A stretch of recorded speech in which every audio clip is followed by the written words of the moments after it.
Armas. Reflections on the Rise and Fall of the Roman Empire. By Reverend Virgilio Almerio de las Armas. Reflections on the Rise and Fall of the Roman Empire. By Reverend Virgilio Almerio de las Armas. Preface. The history of Rome is one of grandeur and collapse, of vision and vanity. From its legendary founding to its unprecedented expansion, and ultimately to its slow and inevitable decline, the Roman Empire offers lessons that remain strikingly relevant today. In this book, I seek not only to recount the story of Rome's rise and fall but to reflect on the forces, political, military, cultural, and economic, that shape its destiny. What drove Rome from a republic to an empire? What internal weaknesses led to its downfall? And perhaps most intriguingly, what parallels can we draw between Rome and the modern world? This work is not just a historical analysis but a meditation on the cycles of power, the fragility of civilization, and the echoes of Rome in our own time. It is my hope that these reflections will provide both a deeper understanding of history and a broader perspective on the forces that shape nations and empires. The past is never truly past, it is a mirror through which we can glimpse our own future. Dedication.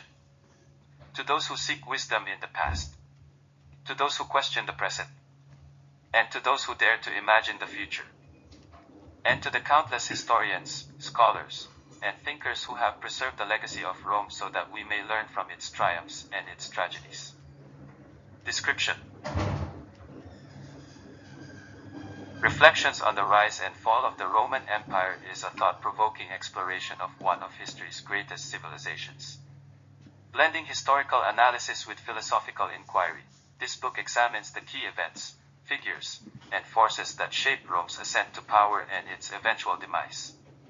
More than just a recounting of history, it delves into the deeper lessons Rome offers for modern societies.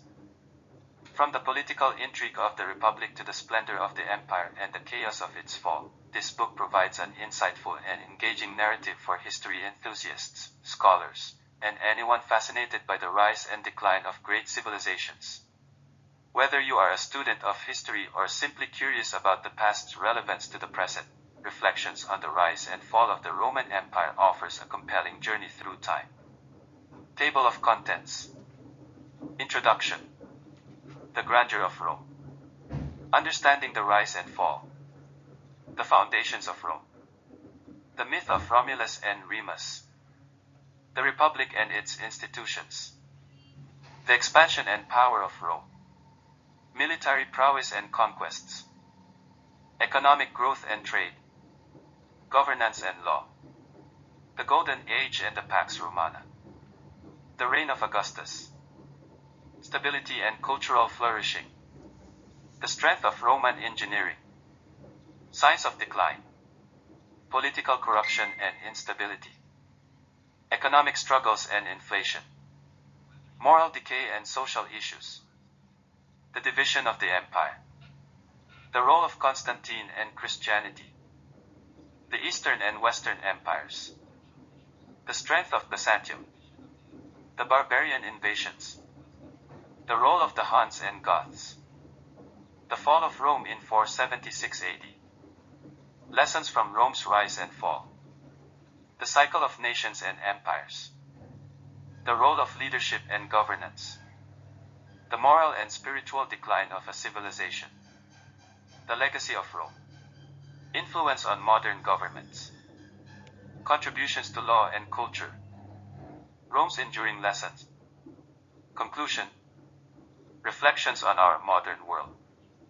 The enduring relevance of Rome's story. Preface. This book is an exploration of the rise and fall of the Roman Empire, one of the most powerful civilizations in human history. Rome's legacy is seen in modern governance, law, and culture. But it also serves as a solemn reminder of how even the mightiest of empires can fall due to internal decay and external pressures. As we examine the lessons of Rome, we reflect on our own times and what we can learn from history. 1. Introduction. The Grandeur of Rome.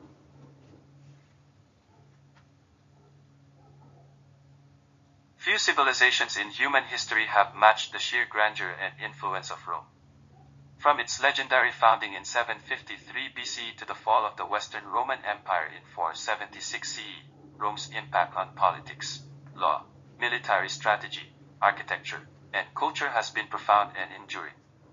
At its height, the Roman Empire stretched from the windswept shores of Britannia to the sun-scorched deserts of North Africa, from the Iberian Peninsula to the banks of the Euphrates. It controlled vast territories, connected by a sophisticated network of roads, aqueducts, and trade routes that facilitated not only commerce but also the exchange of ideas, technologies, and traditions. Rome was more than just a political entity, it was an idea, an embodiment of civilization itself. The concept of imperium, the Roman sense of dominion and authority, shaped the Western world's understanding of governance for centuries to come.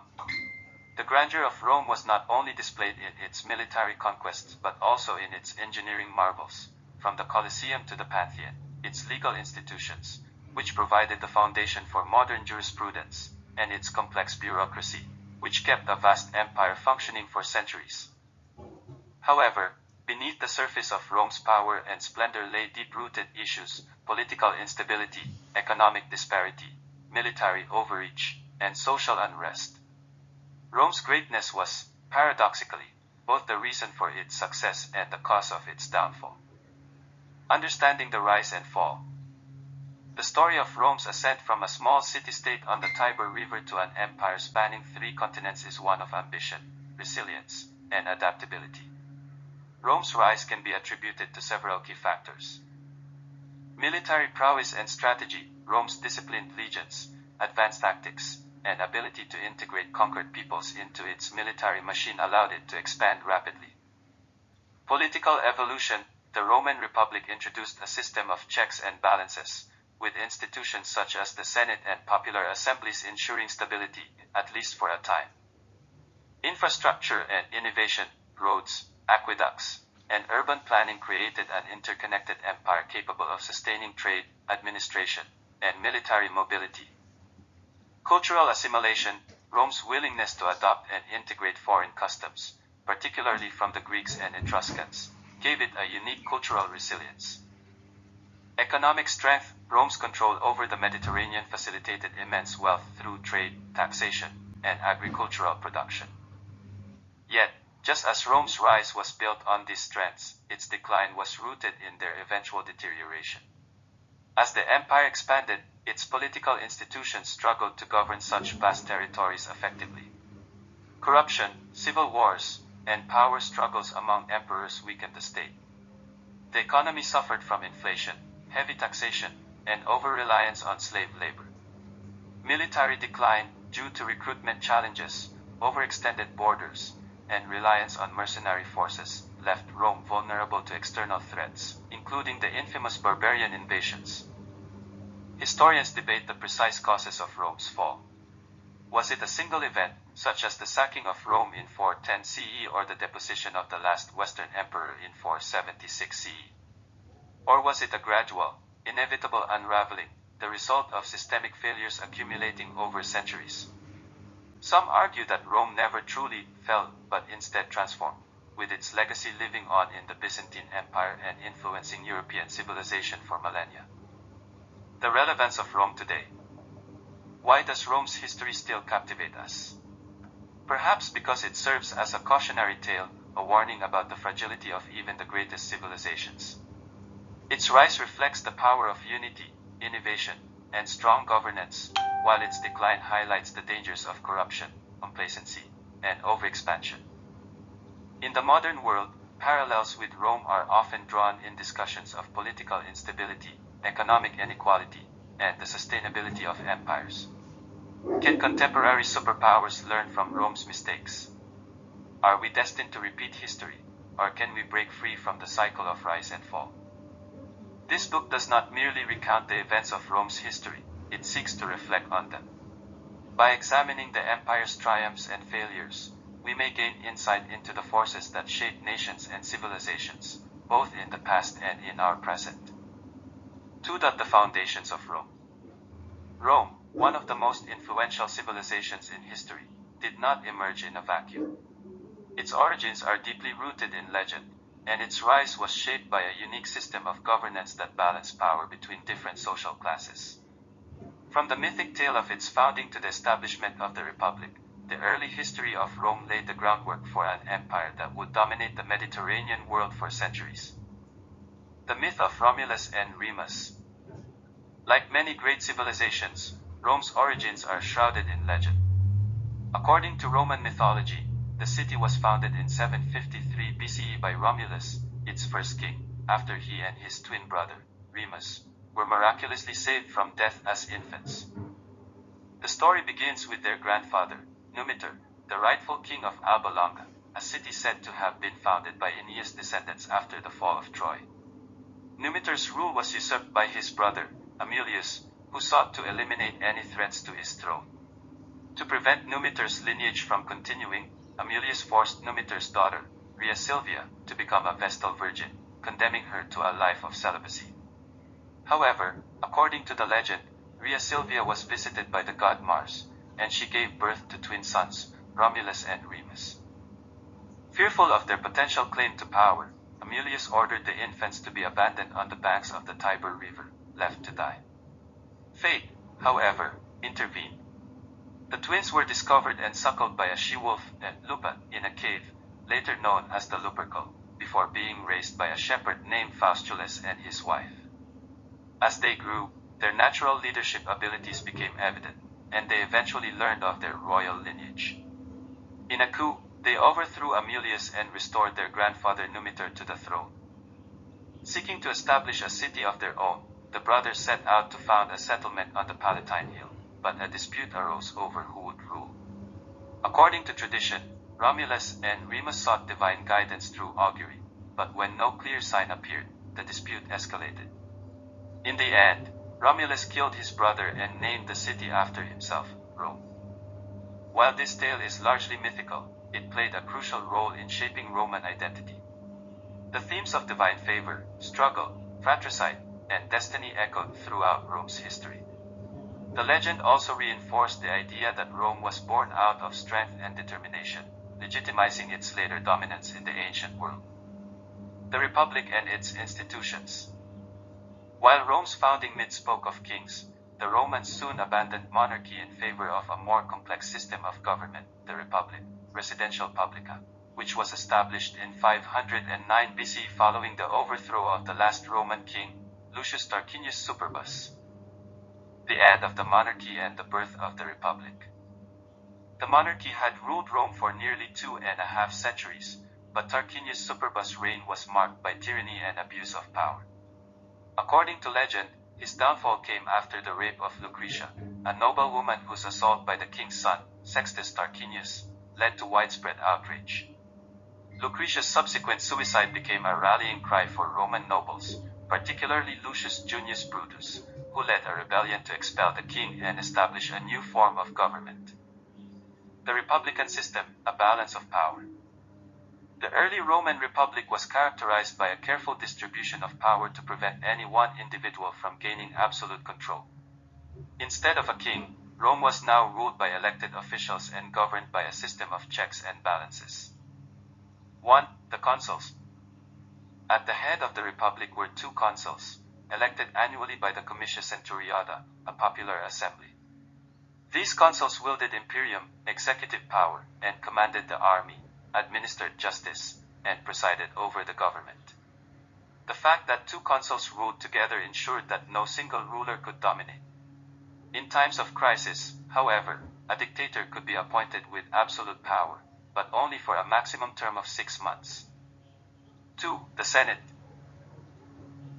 The Senate was the most powerful political institution in the Republic. Originally composed of 300 patricians, aristocratic families, it served as an advisory body but wielded immense influence over foreign policy, finance, and legislative matters. While it did not have direct legislative power, the Senate's decrees, Senatus Consulta, guided the Republic's decision-making. Over time, its authority became almost unquestioned. 3. The assemblies and the people's tribunes. Despite the dominance of the patrician elite, Rome had mechanisms to represent the common people, plebeians. The comitia centuriata and comitia tributa were assemblies that voted on laws, elected magistrates, and made crucial decisions regarding war and peace. However, one of the most significant developments in the Republic was the creation of the tribunes of the plebs in the 5th century BCE. These officials, elected by the plebeians, had the unique power of veto, intercessio, allowing them to block unjust laws or actions by the Senate and magistrates. This was a critical step in balancing power between the aristocracy and the commoners. The struggle of the orders, plebeians versus patricians. Though the Republic was an improvement over monarchy, it was still dominated by the patricians, the wealthy aristocratic class. The plebeians, who comprised the majority of the population, had limited rights and were often burdened with debt and military service.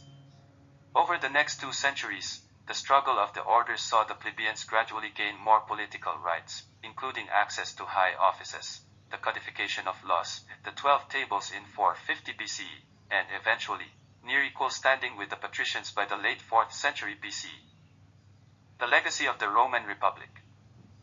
The republican system of government laid the foundation for many political ideas that still resonate today, such as separation of powers, checks and balances, and representative governance.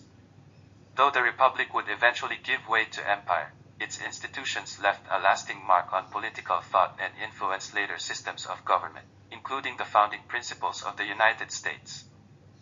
Conclusion. Rome's foundations were built on both myth and political innovation. The legend of Romulus and Remus gave the city a divine and martial origin, while the establishment of the Republic provided a framework for governance that would sustain Rome for nearly 5 centuries. These early developments set the stage for Rome's transformation into a Mediterranean superpower, a story of expansion, conquest, and, ultimately, decline. 3. The expansion and power of Rome. At its height, the Roman Empire stretched from the windswept shores of Britain to the sands of Egypt, from the Iberian Peninsula to the Mesopotamian frontier. It was a vast and diverse dominion built on military strength, economic prosperity, and an intricate system of governance that endured for centuries. Rome's ability to expand and maintain control over such an enormous territory was due to a combination of disciplined warfare, strategic economic policies, and a legal system that laid the foundation for modern governance. Military prowess and conquests. Rome's rise as a dominant power was driven largely by its military supremacy. The Roman army was not merely a force of conquest but an institution that embodied discipline, innovation, and adaptability. Unlike many of its contemporaries, Rome did not rely solely on the strength of its warriors but on a highly organized and well-trained military system. The legions, at the heart of Rome's military success, were its legions, composed of citizen soldiers who underwent rigorous training. The legionary system allowed for strategic flexibility, ensuring that Rome could field experienced and loyal troops in various theaters of war. Superior tactics and engineering. Roman military engineers were unmatched in their ability to build roads, fortifications, and siege weapons. These innovations not only aided in conquest but also ensured that newly acquired territories remained under Roman control. The Punic Wars and Mediterranean dominance. Rome's victory over Carthage in the Punic Wars, 264 to 146 BCE, solidified its control over the western Mediterranean, marking a turning point in its imperial ambitions. The defeat of Hannibal and the destruction of Carthage allowed Rome to dominate trade routes and expand into North Africa and Spain. The Eastern campaigns. Rome's conquest extended eastward with the defeat of the Hellenistic kingdoms, absorbing the cultural and intellectual riches of Greece, Egypt, and Asia Minor. These conquests not only expanded Roman wealth but also brought Greek philosophy, art, and science into the Roman world. Pax Romana and military stability. While Rome's military campaigns were essential for expansion, its ability to maintain peace and stability across vast territories was equally significant. The Pax Romana, 27 BCE, 180 CE, initiated under Augustus, ensured relative stability for nearly 2 centuries, allowing for economic growth and governance reforms. Economic growth and trade. With its vast territories came immense economic opportunities. Rome's ability to integrate its conquests into a unified economic system allowed it to thrive for centuries. A vast trade network, Rome established an extensive trade network that connected Europe, Africa, and Asia. Goods from all corners of the empire, Egyptian grain, Arabian incense, Indian spices, and British tin, flowed through Rome's markets. The Mediterranean, often called Mare Nostrum, our sea, became the empire's commercial highway. Infrastructure and roads, the saying, all roads lead to Rome, was not just a metaphor. The Romans built an extensive network of roads, exceeding 250,000 miles, which facilitated trade, troop movements, and communication. This infrastructure helped integrate distant provinces into the Roman economy. Monetary system, Rome's introduction of a standardized currency, the denarius, enabled a thriving economy. Unlike the barter economies of earlier civilizations, Rome's use of coinage allowed for more efficient trade, taxation, and wealth accumulation. Agricultural wealth, Rome's economy was heavily reliant on agriculture. The latifundia, or large estates, produced grain, olives, and wine, much of which was exported throughout the empire. The grain supply from Egypt was particularly crucial, as it ensured food security for the population of Rome. Urbanization and commerce, Rome's prosperity led to the expansion of cities throughout the empire. Urban centers such as Carthage, Alexandria, and Antioch became major commercial hubs. These cities not only facilitated trade but also became cultural melting pots where Roman, Greek, and Eastern traditions blended. Governance and law. Rome's ability to govern such a vast and diverse empire was one of its most remarkable achievements. Its legal and administrative systems laid the groundwork for modern governance, influencing legal traditions worldwide. Republican foundations. Before becoming an empire, Rome was a republic, 509 to 27 BC, with a system of checks and balances. The Senate, composed of aristocrats, advised on policy, while elected magistrates, such as consuls and tribunes, exercised executive authority. This system, though flawed, ensured some level of political stability. Imperial administration. With the rise of the empire under Augustus, Rome transitioned into a more centralized system. The emperor wielded ultimate authority, but a vast bureaucracy managed the day-to-day affairs of the empire. Provincial governors. Rome divided its territories into provinces, each governed by a Roman official, either a senator or an equestrian. These governors were responsible for law enforcement, taxation, and maintaining order. Local autonomy. While Rome imposed its rule, it often allowed local elites to govern in exchange for loyalty. This pragmatic approach reduced resistance and helped maintain stability. The Roman legal system. Rome's greatest legacy in governance was its legal system, which laid the foundation for modern law. The 12 Tables, 450 BC, the earliest codification of Roman law, establishing legal principles such as property rights, contracts, and family law. Roman citizenship, initially limited to native Romans, citizenship was gradually extended to conquered peoples, culminating in the Edict of Caracalla, 212 CE, which granted citizenship to all free inhabitants of the empire. Jurisprudence and legal thought. Roman legal principles, such as innocent until proven guilty, the right to a fair trial, and contractual obligations, continue to influence modern legal systems. Bureaucracy and taxation. Rome's government relied on an efficient tax system to finance its military and infrastructure. Tax collection, often outsourced to public ani, tax farmers, ensured a steady flow of revenue but also led to corruption and local unrest. The role of the army in governance. Rome's military was not just a tool for conquest but also for administration. The presence of Roman legions in the provinces ensured order, enforced laws, and safeguarded trade routes. Over time, however, the army's influence in politics grew, leading to frequent power struggles and the eventual militarization of the state. Conclusion. Rome's expansion and power were not merely the result of brute force but of a sophisticated combination of military strength, economic innovation, and legal governance. However, the very institutions that enabled Rome to grow, its vast army, economic dependencies, and bureaucratic complexities would also contribute to its eventual decline. As Rome expanded, the pressures of maintaining control over its empire increased, leading to internal struggles, economic stagnation, and political instability. The rise of Rome was a testament to human ambition, while its fall served as a cautionary tale of overreach, corruption, and the inevitable decline of great powers. For the Golden Age and the Pax Romana. The Pax Romana, 27 BCE, 180 CE, was one of the most remarkable periods in Roman history, a time of relative peace, prosperity, and cultural achievement that lasted for over 2 centuries. This era, ushered in by Augustus, marked the consolidation of imperial power and the stabilization of Rome's vast territories. With internal strife minimized and the empire's borders secured, Rome flourished in ways never before seen, politically, economically, and culturally. It was during this time that the empire reached its height, becoming a beacon of civilization, engineering, and governance that would influence the world for millennia. The reign of Augustus, architect of empire.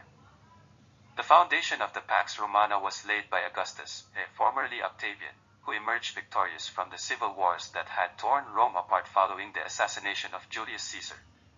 In 27 BCE, he formally established the Principate, a system of government in which he maintained the outward appearance of a republic while consolidating power in his own hands. Although he avoided the title of king, Augustus became Rome's first emperor, holding supreme authority over the military, government, and religious institutions. His reign, 27 BCE, 14 CE, was marked by significant reforms that strengthened Rome's political and economic stability. Administrative reforms. Augustus reorganized the provinces, appointing governors based on merit rather than political favoritism. This reduced corruption and ensured more efficient governance across the empire. Economic stability. He implemented tax reforms, established a centralized treasury, and revived agriculture, securing the empire's financial health. Military and border security. Augustus reduced the number of legions and stationed troops strategically along the empire's frontiers, preventing large-scale invasions while maintaining military readiness. Moral and social reforms. Seeking to restore traditional Roman values, Augustus enacted laws promoting marriage, family, and religious piety, reinforcing the moral fabric of Roman society. His rule not only provided stability but also marked the transition from a war-torn republic to a well-governed empire. Under Augustus, Rome entered a golden age of peace and prosperity that would last for generations. Stability and cultural flourishing. With the chaos of civil war behind it, Rome entered an era of unprecedented cultural and intellectual achievement. Art, literature, and philosophy thrived under the patronage of the imperial family and Rome's elite. The Augustan age saw the works of Virgil, Horace, and Ovid, poets whose writings defined Roman identity and ideals. Virgil's Aeneid became Rome's national epic, linking Roman heritage to the heroic traditions of Homer and reinforcing the divine destiny of the empire. Horace celebrated Rome's peace and prosperity in lyrical poetry, while Ovid's Metamorphoses explored mythology in a playful and sophisticated manner. Livy, the great historian, chronicled Rome's past, emphasizing the virtues and struggles that had shaped the empire. Architecture and urban planning also flourished during this time. Augustus famously claimed, "I found Rome a city of bricks and left it a city of marble." Grand structures such as the Pantheon, the Temple of Mars altar, and the Areopagus reflected both the grandeur of Rome and the emperor's vision of stability and divine favor. The imperial government also invested in public infrastructure, ensuring that Rome and its provinces benefited from baths, forums, amphitheaters, and aqueducts, symbols of Roman civilization and civic pride. The strength of Roman engineering. One of the defining features of the Pax Romana was the remarkable advancement of Roman engineering, which played a crucial role in maintaining the empire's stability and prosperity. With a highly skilled workforce of architects, engineers, and laborers, Rome constructed an unparalleled network of roads, aqueducts, and monumental structures that bound its vast territories together. 1. The Roman road system. The saying, "all roads lead to Rome," was not just a metaphor, it was a reality. Roman engineers built over 250,000 miles, 400,000 kilometers of roads, many of which are still visible today. These roads allowed efficient movement of legions, ensuring military dominance across the empire, facilitated trade and communication, strengthening economic integration between provinces, were built with advanced techniques, including layers of stone, gravel, and sand, ensuring durability. 2. Aqueducts, the lifeblood of the empire. Rome's ability to sustain a massive urban population depended on its mastery of water management. The empire's aqueducts, some spanning hundreds of miles, brought fresh water from distant sources to cities, supplying public baths, such as the baths of Caracalla and Diocletian, which became centers of social and political life. Private homes, fountains, and latrines, improving hygiene and quality of life. Agricultural irrigation, ensuring food security for Rome's growing population. Notable aqueducts include the Aqua Appia, Aqua Claudia, and Pont du Gard in modern France, testaments to Rome's engineering prowess. 3. Monuments and architectural marvels. Roman architects pioneered the use of concrete, allowing them to build larger, stronger, and more durable structures than previous civilizations. Some of the most iconic structures of the Pax Romana include the Colosseum, Flavian Amphitheater, the largest amphitheater in the ancient world, where gladiators and public spectacles entertained tens of thousands. The Pantheon, a temple with a revolutionary dome ceiling, showcasing Rome's architectural ingenuity. The Forum of Augustus, a political and cultural hub adorned with statues of Rome's great leaders. These structures not only symbolized Rome's dominance but also reflected its ability to blend engineering, artistry, and civic planning in ways that would inspire future civilizations. Conclusion: Rome at its zenith. The Pax Romana was the apex of Roman civilization, a time of peace, prosperity, and innovation that allowed the empire to flourish. Under Augustus and his successors, Rome became the undisputed center of the Mediterranean world, setting the standard for governance, engineering, and culture. Yet, even in this golden age, the seeds of future decline were subtly taking root: economic disparities, political instability, and the increasing reliance on imperial authority foreshadowed the challenges that Rome would eventually face. But for a time, the empire stood at its peak, a beacon of power and achievement unmatched in the ancient world. 5. Signs of decline. As Rome reached the height of its power, the very foundations that had built its success began to weaken. The empire, once a model of strength, discipline, and administrative efficiency, began to suffer from internal rot. The decline was not sudden but a gradual process spanning centuries, marked by a series of crises that eroded Rome's ability to govern effectively, maintain economic stability, and preserve the civic virtues that had once united its people. Historians debate whether Rome's fall was inevitable or avoidable, but the signs of decline were clear long before the empire collapsed. 3 major factors: political corruption and instability, economic struggles and inflation, and moral decay with social fragmentation, played a crucial role in the unraveling of Roman dominance. Political corruption and instability. One of the most glaring symptoms of Rome's decline was the increasing corruption and instability within its political system. In the early days of the Republic, Rome was governed by a complex system of checks and balances that limited the concentration of power. However, as the empire expanded, power became more centralized in the hands of emperors, many of whom ruled with absolute authority. This shift bred corruption, incompetence, and an insatiable thirst for power. By the 3rd century CE, Rome had entered a period of chaos known as the Crisis of the 3rd century, 235 to 284 CE, during which over 25 emperors ruled in just 50 years. Many of these rulers seized power through military coups, only to be assassinated or overthrown shortly afterward. The frequent change in leadership led to political instability, weakening Rome's ability to govern effectively. Furthermore, bribery, nepotism, and favoritism became rampant. Government officials often enriched themselves at the expense of the empire, selling political offices to the highest bidder.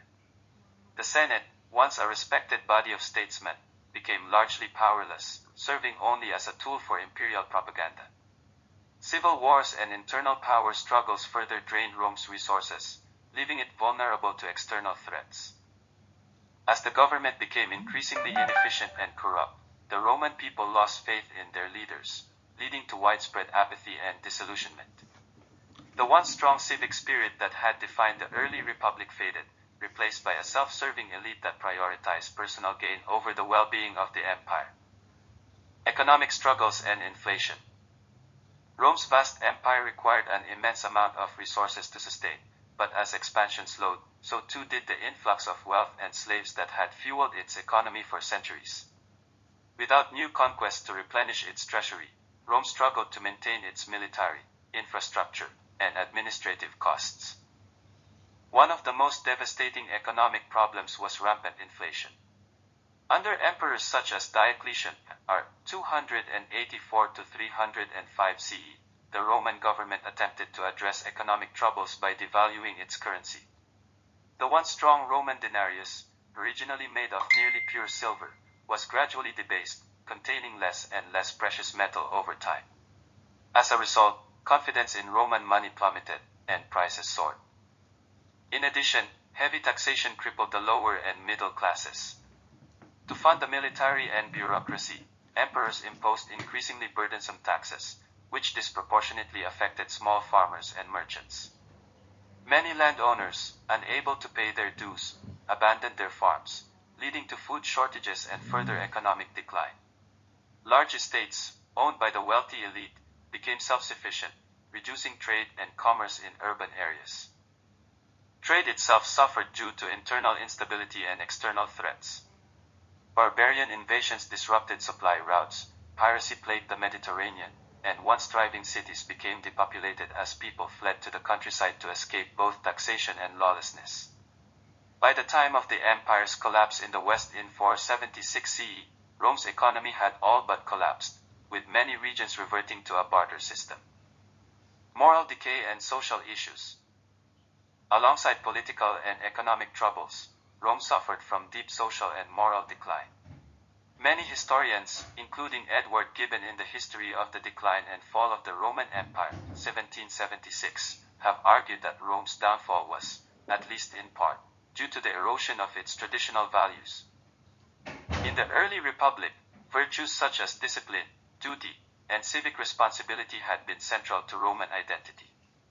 However, as Rome grew wealthier and more decadent, many believed that these values were abandoned in favor of luxury, hedonism, and personal indulgence. Lavish feasts, extravagant games, and gladiatorial contests became symbols of excess, distracting the populace from the growing cracks in the empire's foundation. The decline of the Roman military also reflected this shift in values. The legions, once composed of citizen soldiers loyal to the Republic, became increasingly reliant on mercenaries and foreign recruits who had little allegiance to Rome. Discipline weakened, and Roman generals often prioritized their own political ambitions over the defense of the empire. Social divisions widened as the gap between the rich and poor grew ever larger. While the aristocracy lived in opulence, the lower classes suffered from poverty and unemployment. Many small farmers were displaced by large landowners, and urban centers became overcrowded with a restless, discontented population. The government attempted to pacify the masses through bread and circuses, free grain distributions, and grand spectacles in the Colosseum, but these measures only masked deeper societal fractures. Another sign of Rome's decline was the breakdown of family structures and civic engagement. Marriage rates declined, birth rates fell, and many Roman citizens became more concerned with personal pleasure than public duty. A decline in population, exacerbated by plagues and declining birth rates, left the empire with fewer capable workers and soldiers, further weakening its resilience. Some historians also cite the rise of Christianity as a factor in Rome's decline, arguing that its emphasis on spiritual salvation over civic duty contributed to the weakening of traditional Roman values. However, others contend that Christianity actually helped preserve Roman culture in the Eastern Empire and beyond. Conclusion. The decline of Rome was not caused by a single event but rather by a combination of internal weaknesses and external pressures. Political corruption, economic instability, and moral decay all played a role in weakening the empire from within, making it vulnerable to outside forces. By the time barbarian invasions delivered the final blow to the Western Roman Empire in 476 CE, Rome had already been in decline for centuries. Yet, the story of Rome's fall is not merely one of destruction. It is a cautionary tale, offering valuable lessons about the dangers of complacency, corruption, and the erosion of civic values.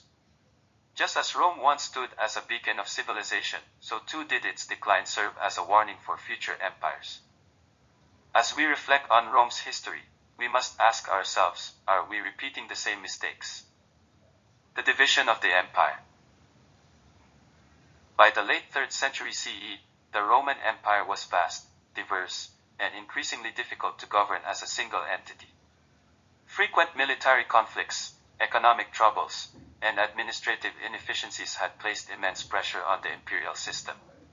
In an attempt to restore order, Emperor Diocletian, r. 284 to 305 CE, initiated significant reforms, most notably the division of the empire into eastern and western halves under the Tetrarchy.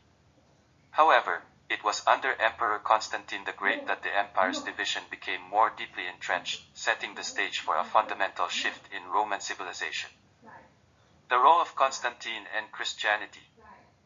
One of the most influential figures in the division of the Roman Empire was Emperor Constantine I.R. 306 to 337 CE. While he initially ruled over a unified empire after emerging victorious in a series of civil wars, his reign laid the groundwork for the permanent East-West divide. Constantine is best known for two defining actions. The establishment of Constantinople. Recognizing the strategic and economic importance of the eastern provinces, Constantine founded a new imperial capital in Byzantium, renaming it Constantinople, modern-day Istanbul, in 330 CE. This decision reinforced the shift of power toward the east, as the city was better positioned for defense, trade, and communication. The endorsement of Christianity, Constantine's conversion to Christianity, and the Edict of Milan, 313 CE, which granted religious tolerance to Christians, marked a turning point in Roman history.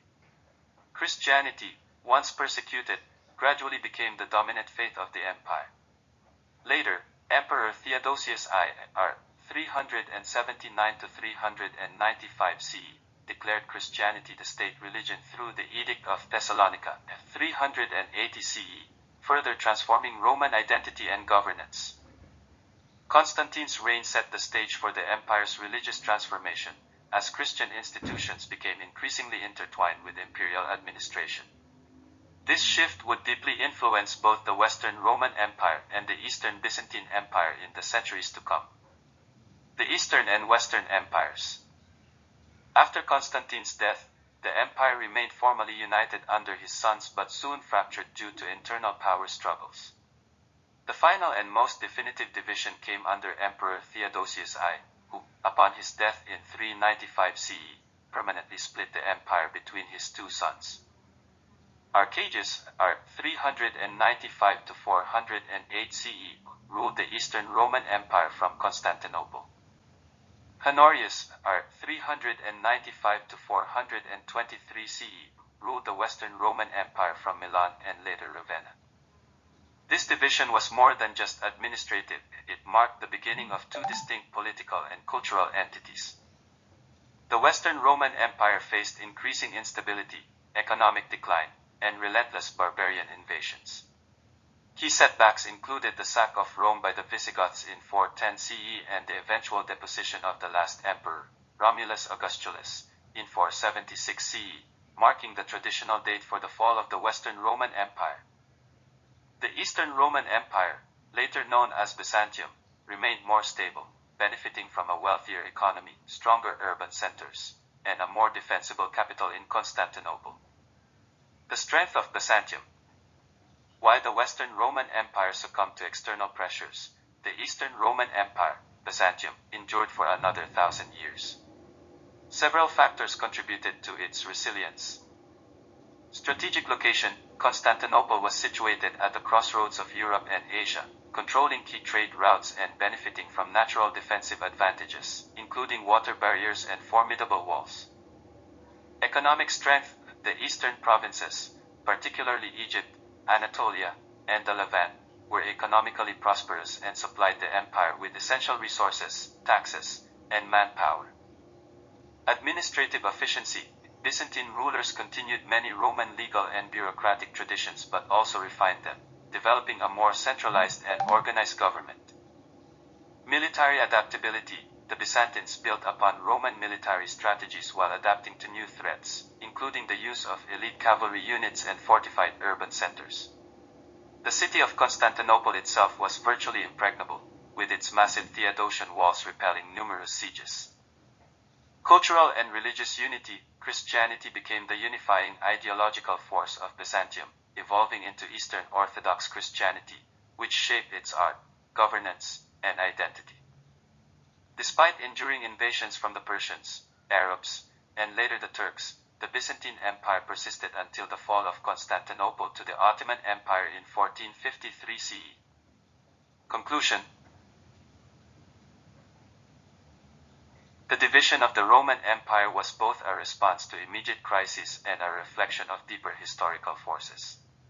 While the West collapsed under pressure from internal decay and external invasions, the East, Byzantium, adapted, evolved, and preserved Roman traditions for centuries.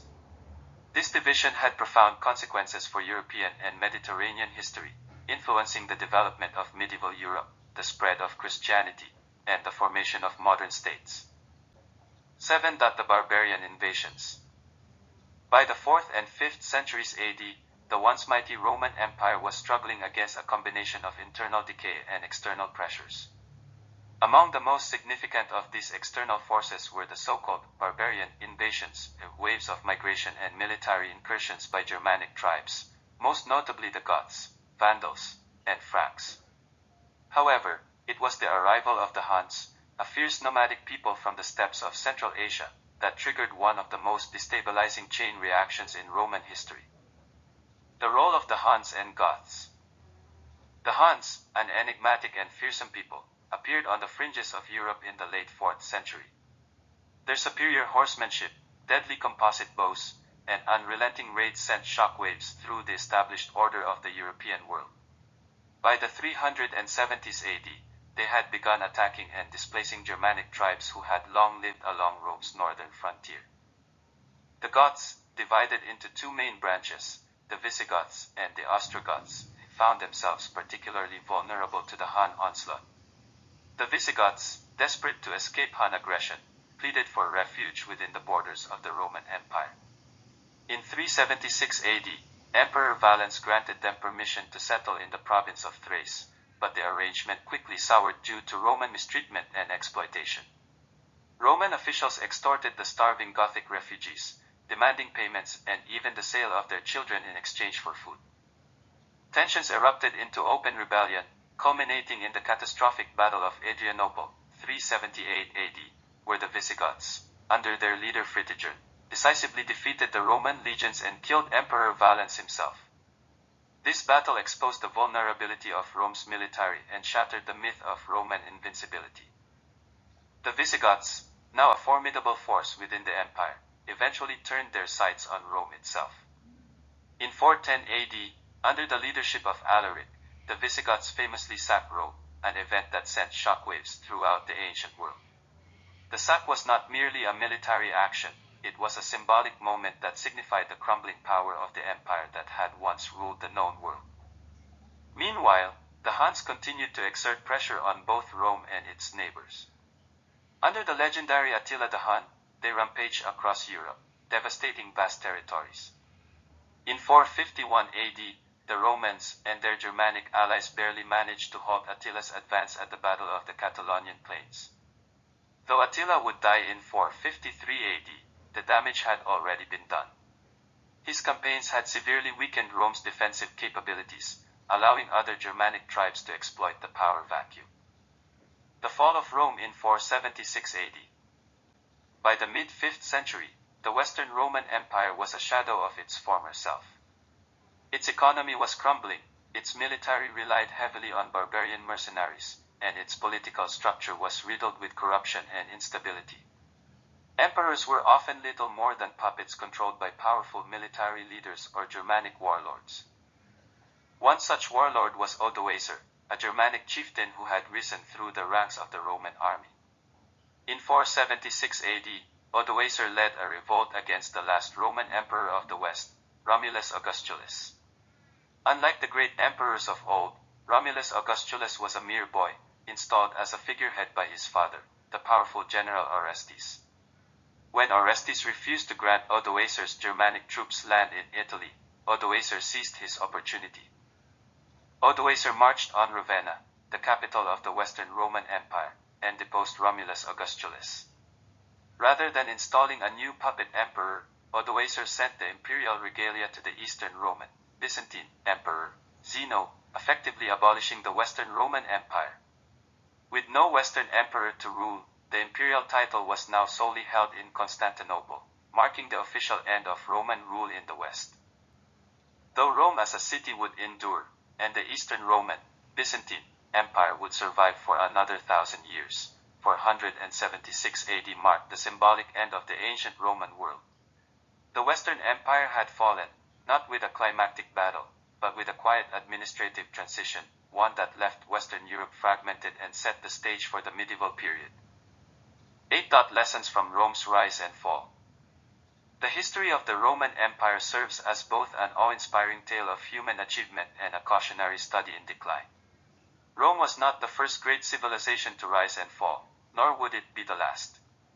However, its story remains particularly instructive because of the scale of its power, the longevity of its rule, and the striking parallels it shares with later empires.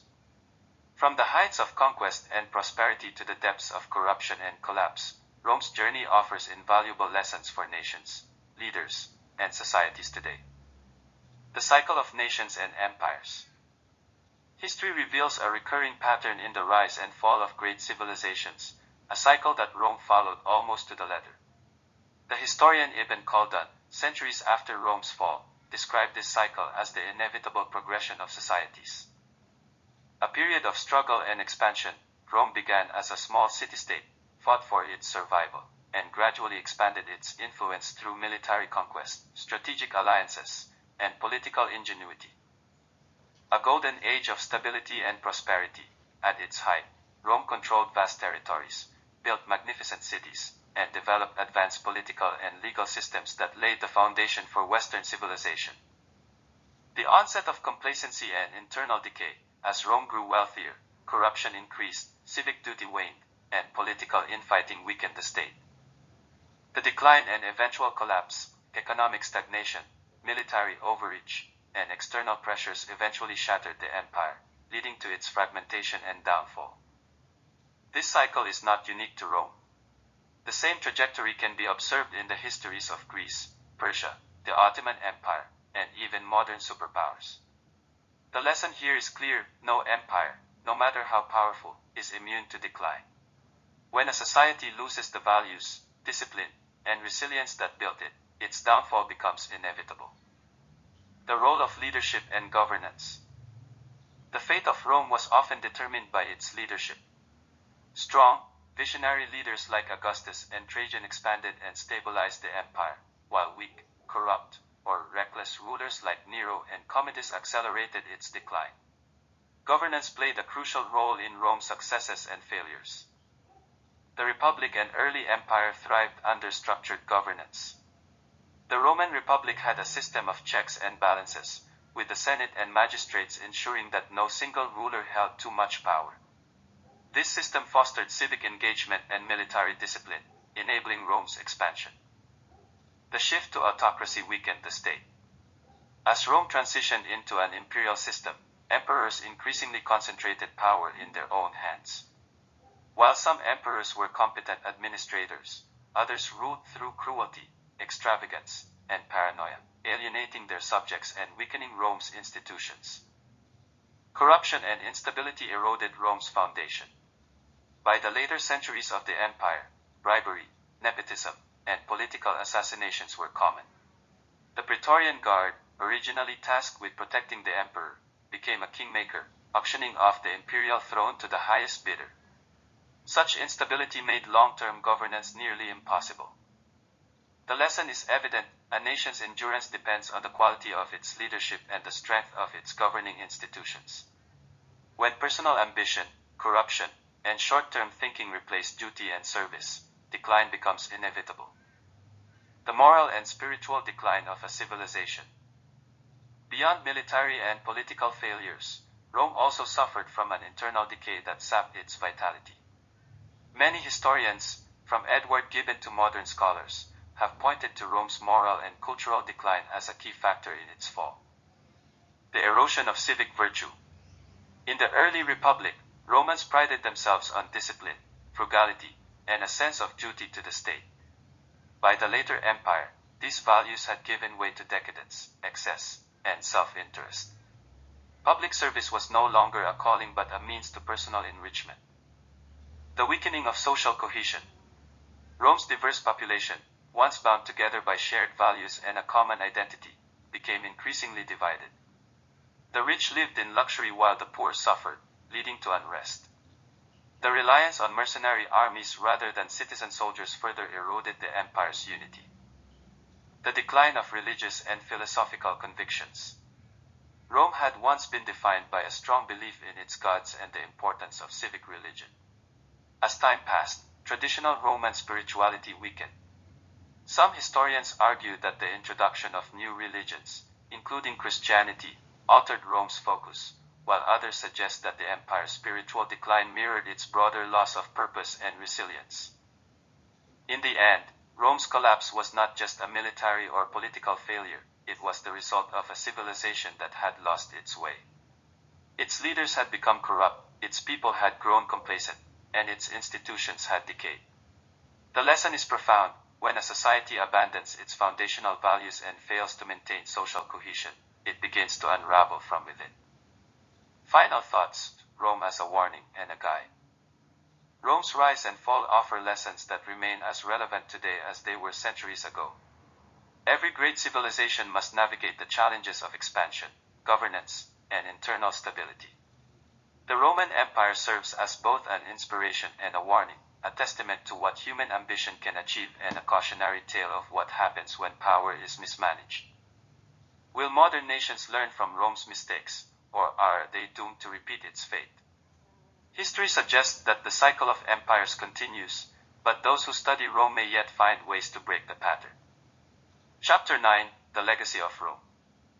The Roman Empire may have fallen, but its influence endures across the world. From the structure of modern governments to legal systems, language, architecture, and philosophy, Rome's imprint can still be seen in countless aspects of contemporary society.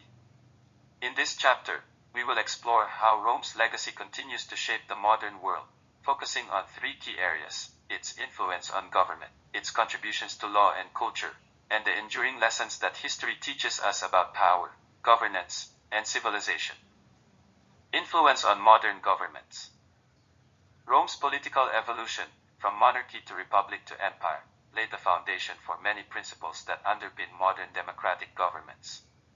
The Roman Republic, 509 to 27 BCE, introduced structures and ideas that remain central to contemporary governance, including separation of powers. The Roman Republic divided power among different institutions, much like modern democracies. The Senate, the consuls, and the assemblies each had specific roles, ensuring no single entity held absolute authority. This idea influenced the development of constitutional governments, particularly the United States and parliamentary systems in Europe. Checks and balances. Rome's government was designed to prevent any one branch from becoming too powerful, a concept that directly influenced the drafting of the U.S. Constitution. The veto power of Roman tribunes over Senate decisions foreshadowed the executive veto used today. Representative government. Although limited to the elite, Rome's system of elected magistrates and tribunes was an early example of representative government, paving the way for modern legislative bodies such as the U.S. Congress and the British Parliament. Legal citizenship and rights. Rome granted citizenship to conquered peoples, incorporating them into its political system, a precursor to modern concepts of national identity and legal rights for all citizens. The idea of granting equal protection under the law remains a key feature of contemporary legal systems. Even as Rome transitioned into an empire, the administrative structures it developed helped manage vast territories, influencing the governance of later European empires and modern nation-states. The bureaucratic and provincial systems of Rome can be seen in how modern governments manage large, diverse populations. Contributions to law and culture. Roman law, the foundation of modern legal systems. Rome's greatest contribution to Western civilization is arguably its legal system. The 12 Tables, 451 to 450 BC, established the first codified laws, ensuring legal transparency and setting the stage for later developments such as the Justinian Code, Corpus Juris Civilis, compiled in the 6th century CE under Emperor Justinian. This legal code became the basis for many European legal traditions, particularly in civil law countries like France, Germany, and Italy. Legal principles. Many core legal concepts, such as innocent until proven guilty, burden of proof, and legal precedent, originate from Roman law and are still fundamental in courts today. Contract and property law. The Romans developed detailed laws concerning contracts, property rights, and commerce, which continue to influence modern business and trade regulations. Cultural contributions. Art, architecture, and language. Rome's cultural legacy is equally profound. Architecture and engineering. Roman innovations in concrete, aqueducts, roads, and large-scale architecture influenced city planning and infrastructure worldwide. The use of arches, domes, and columns in government buildings today, such as the U.S. Capitol and the British Parliament, reflects Roman architectural influence. Latin and the Romance languages. Latin, the language of Rome, evolved into the Romance languages, Spanish, French, Italian, Portuguese, and Romanian, and significantly influenced English. Many legal, medical, and scientific terms originate from Latin. Philosophy and literature. Roman thinkers like Cicero, Seneca, and Marcus Aurelius contributed to political philosophy and ethics, influencing Enlightenment thinkers and modern governance theories. Roman poets such as Virgil and Ovid continue to inspire literature and storytelling today. Religion and Christianity. Rome played a pivotal role in the spread of Christianity. The transformation of Christianity from a persecuted sect to the official religion of the empire under Constantine set the stage for its dominance in Western civilization. Rome's enduring lessons. The story of Rome is more than a historical record. It is a case study in the rise and fall of great powers. What can we learn from Rome's successes and failures? The dangers of political corruption and power struggles. Rome's decline was accelerated by internal strife, political corruption, and a series of incompetent or power-hungry rulers. The shift from a republic to an empire was marked by civil wars, assassinations, and the erosion of political institutions. This serves as a warning for modern societies about the fragility of democratic systems and the dangers of authoritarian rule. Economic instability and the burden of empire. Rome's economy suffered from heavy taxation, inflation, and an over-reliance on slave labor. The empire's vast size made it difficult to manage, leading to economic stagnation and financial crisis. These challenges echo in modern discussions on taxation, economic inequality, and the sustainability of global superpowers. Military overreach and the limits of expansion. Rome's military success ultimately became its weakness. Endless expansion strained resources, and defending its borders from external threats, such as the Germanic tribes and Huns, became increasingly difficult. The lesson here is clear: overextension, whether military or economic, can weaken even the most powerful states. The importance of cultural unity and integration. Rome's success lay in its ability to integrate diverse peoples under a common identity. However, as internal divisions grew and cultural cohesion weakened, the empire fractured. Modern nations face similar challenges in maintaining unity amid cultural, political, and social differences. The role of innovation and adaptation. Rome thrived when it adapted, whether through legal reforms, military strategy, or infrastructure development. Its decline, however, was marked by stagnation and an inability to respond effectively to new challenges. Societies that fail to innovate risk decline, a lesson that remains relevant in today's rapidly changing world. Conclusion: Rome's legacy is vast and enduring. Its influence on government, law, culture, and philosophy continues to shape modern civilization. Yet, its history also serves as a cautionary tale, a reminder that no empire, no matter how powerful, is immune to internal decay and external pressures. The echoes of Rome can be heard in our political institutions, legal systems, and cultural traditions. But perhaps the most important lesson of all is that history is cyclical.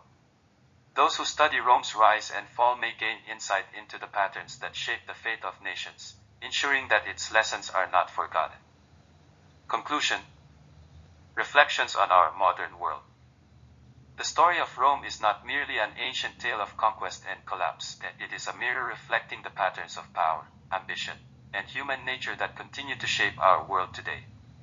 The rise and fall of Rome offers profound insights into the dynamics of governance, the fragility of institutions, and the consequences of moral and political decay. Rome's transition from republic to empire serves as a cautionary tale for any society that wrestles with the balance between democracy and autocracy. The slow erosion of political integrity, the rise of populist leaders who exploited public unrest, and the expansion of executive power at the expense of democratic institutions are themes that resonate strongly with modern political discourse. Are we, too, witnessing the steady centralization of authority, the weakening of checks and balances, and the increasing disillusionment of the populace? The lessons of Rome remind us that no political system, no matter how powerful, is immune to internal decay. Economically, the empire's overexpansion and reliance on unsustainable financial policies echo the concerns of global superpowers today. Rome struggled under the weight of excessive military spending, widening economic inequality, and a reliance on external resources to sustain its vast territories. Inflation, heavy taxation, and reliance on cheap foreign labor contributed to unrest and weakened the empire's stability. These economic pressures are not unique to ancient history. They continue to challenge modern nations as they grapple with debt crises, economic disparity, and the limits of global dominance. Militarily, Rome's reliance on mercenaries and its struggle to maintain control over distant frontiers raise important questions about modern military strategies. The empire's borders became increasingly difficult to defend, and as internal divisions grew, so did external threats. Today, the balance between military intervention and diplomatic stability remains a critical concern for global superpowers. Will history repeat itself as nations extend their influence beyond their means, only to find their reach exceeding their grasp? Culturally, Rome's later years were marked by decadence, complacency, and a loss of civic virtue. The values that had once driven its expansion, discipline, duty, and resilience, were gradually replaced by excess, political corruption, and a disengaged populace more focused on spectacle than on governance. The parallels to modern consumerist culture, political apathy, and the rise of entertainment-driven distractions are striking. The Roman poet Juvenal lamented that the people had been pacified by bread and circuses, a phrase that continues to hold relevance as societies today navigate the tension between meaningful civic engagement and the lure of mass entertainment. The enduring relevance of Rome's story. Rome's rise and fall was not a singular event but a process, a slow unraveling that played out over centuries. Its decline was not inevitable, nor was it caused by a single catastrophe. Instead, it was a culmination of internal weaknesses and external pressures, political miscalculations, and societal shifts. If there is one enduring lesson from Rome's story, it is that great civilizations do not fall overnight, they decay from within long before they collapse from without.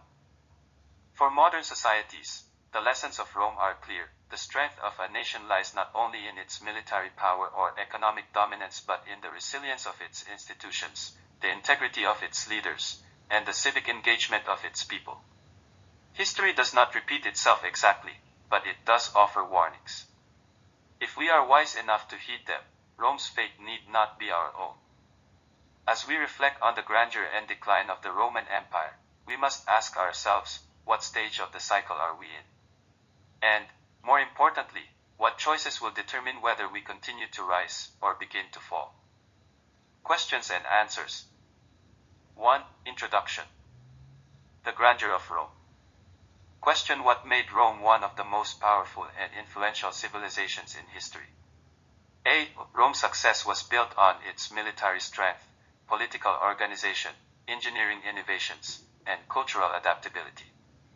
Its ability to integrate conquered peoples, develop a vast trade network, and create a legal system that endured for centuries solidified its dominance.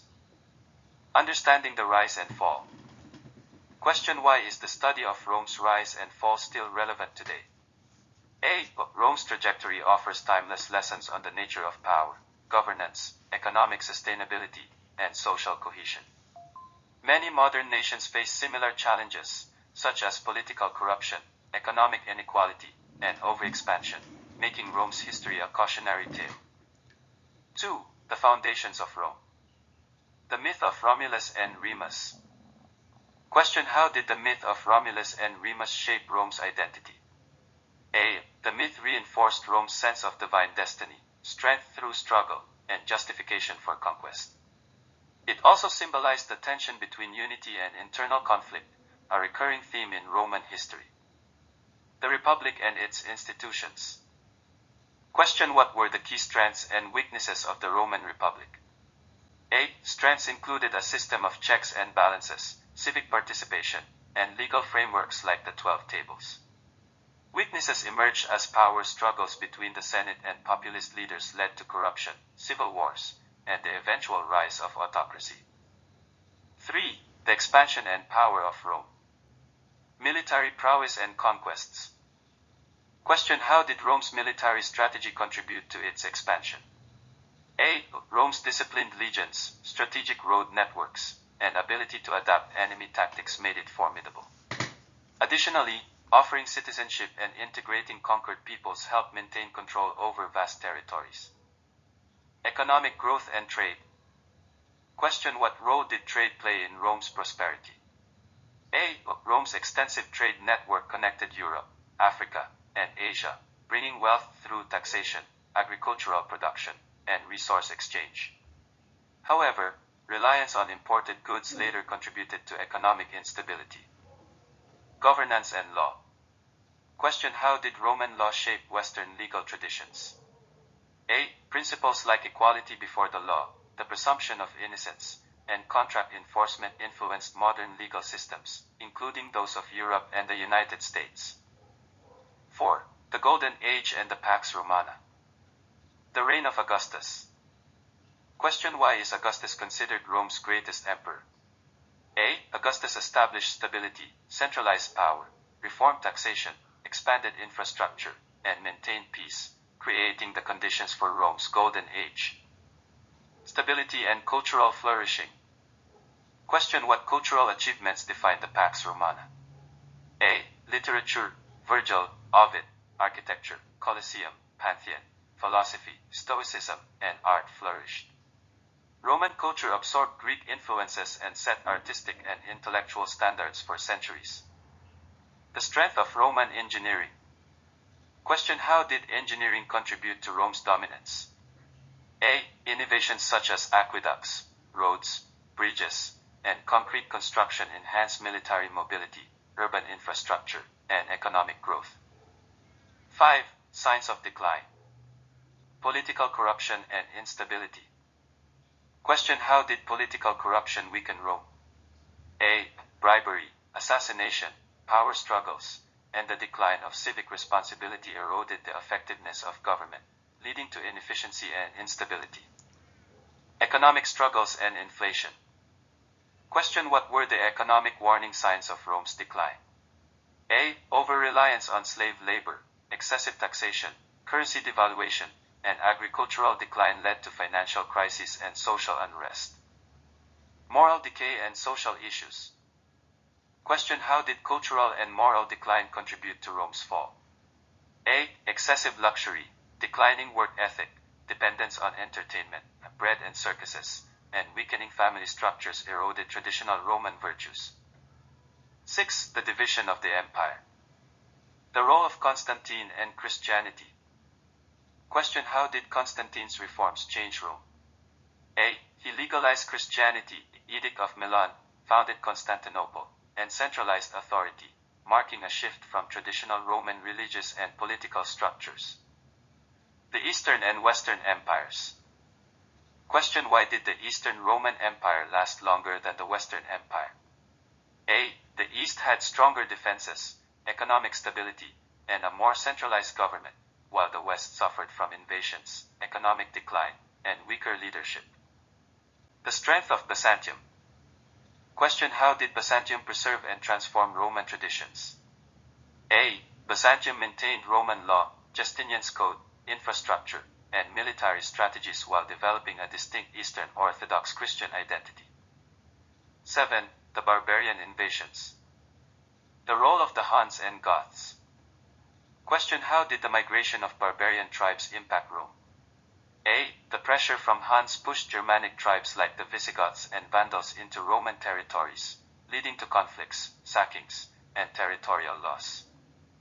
The fall of Rome in 476 AD. Question: was Rome's fall sudden or gradual?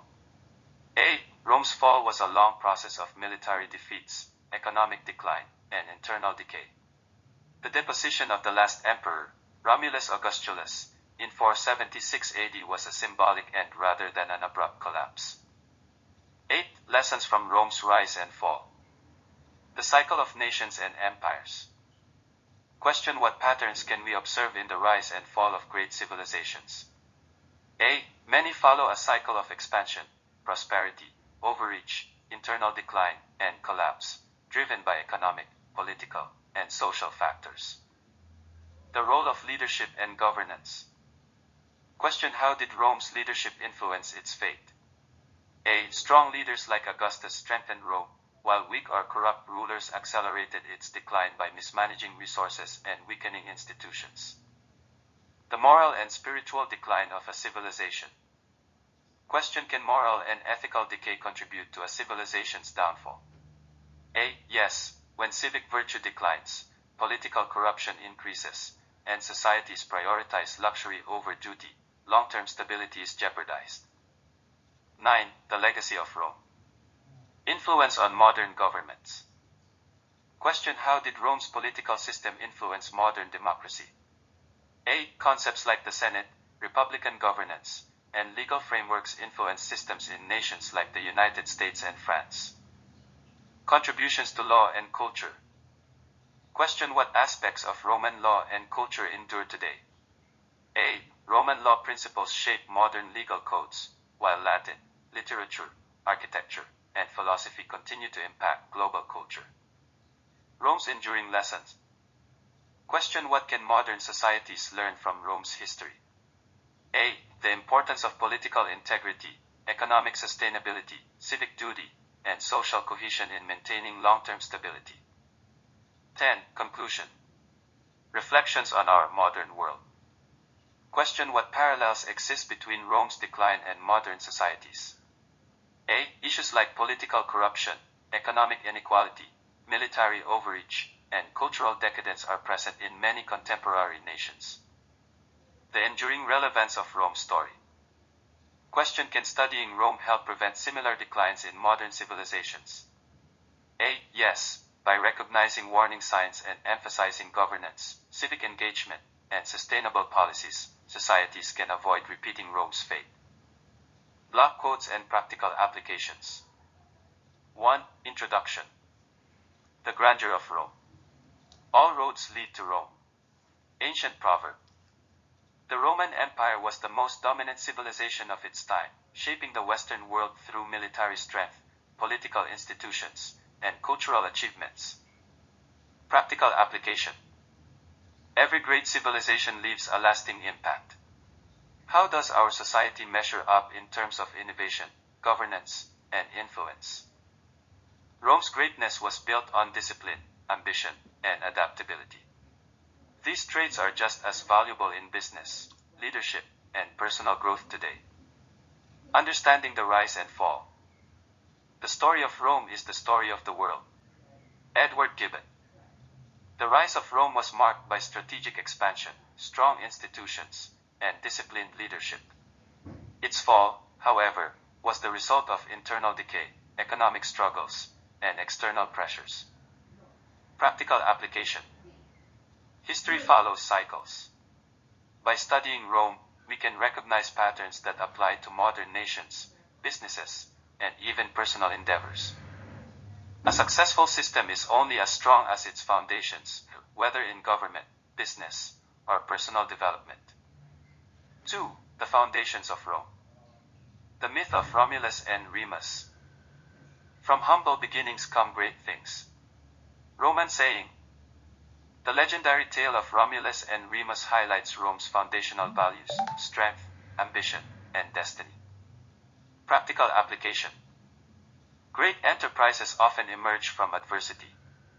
Vision, determination, and strategic action can turn small beginnings into great legacies.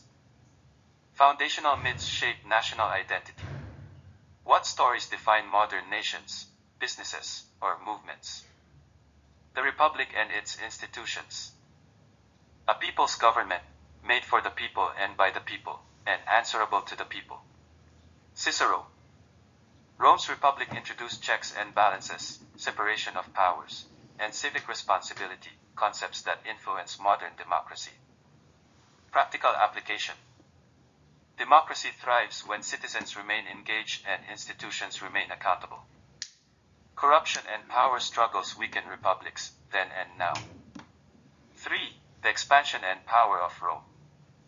Military prowess and conquests. If you want peace, prepare for war. Vagetius. Rome's military strategy, discipline, and innovation enabled it to conquer vast territories. Practical application. Preparation and strategic foresight are key to success in any competitive field. Strength and diplomacy must work together. Military power alone is not enough to sustain an empire. Economic growth and trade. Money is the sinew of war. Cicero. Rome's economic success was fueled by trade, infrastructure, and a vast network of markets. Practical application. A strong economy requires innovation, connectivity, and stability. Over-reliance on external resources can make nations and businesses vulnerable. Governance and law. The welfare of the people is the highest law. Cicero. Rome's legal system, including the 12 Tables and Roman civil law, laid the foundation for modern legal principles. Practical application. Fair and transparent laws are the backbone of a stable society. Justice must be balanced with practicality. Too much rigidity can lead to decline. 4. The Golden Age and the Pax Romana. The reign of Augustus. I found Rome a city of bricks and left it a city of marble. Augustus. Augustus established political stability and ushered in an era of peace, prosperity, and cultural growth. Practical application. Strong leadership can turn instability into success. Sustainable success requires both vision and adaptability. Stability and cultural flourishing. Rome was not built in a day. Ancient proverb. Rome's stability allowed art, literature, philosophy, and architecture to flourish. Practical application. Long-term success in any field requires stability and investment in intellectual and cultural growth. Societies thrive when education and the arts are valued. The strength of Roman engineering. The aqueducts, the roads, the cities, and these are the true legacy of Rome. Rome's innovations in engineering, roads, aqueducts, and architecture enabled its empire to function efficiently. Practical application. Infrastructure is key to civilization. Modern nations must invest in sustainable development. Innovation drives progress. Those who embrace technology and engineering lead the future. 5. Signs of decline. Political corruption and instability. While stands the Colosseum, Rome shall stand. When falls the Colosseum, Rome shall fall. Bede. Political infighting. bribery, and weak leadership eroded Rome's strength. Practical application. Corruption weakens institutions and erodes trust, whether in politics or business. A nation's leadership determines its fate. Economic struggles and inflation. When coinage fails, so too does the empire. Rome's overspending, taxation issues, and inflation weakened its economy. Practical application. Economic mismanagement leads to decline. Fiscal responsibility is key to longevity. Inflation and wealth inequality threaten stability in any society. Moral decay and social issues. Bread and circuses. Juvenal. As citizens became more focused on entertainment than civic responsibility, Rome weakened. Practical application. Societies decline when distraction replaces responsibility. Engaged citizens are necessary for a functioning democracy. 6. The division of the empire. The role of Constantine and Christianity. In this sign, you shall conquer. Constantine. Constantine's embrace of Christianity reshaped Rome's religious landscape.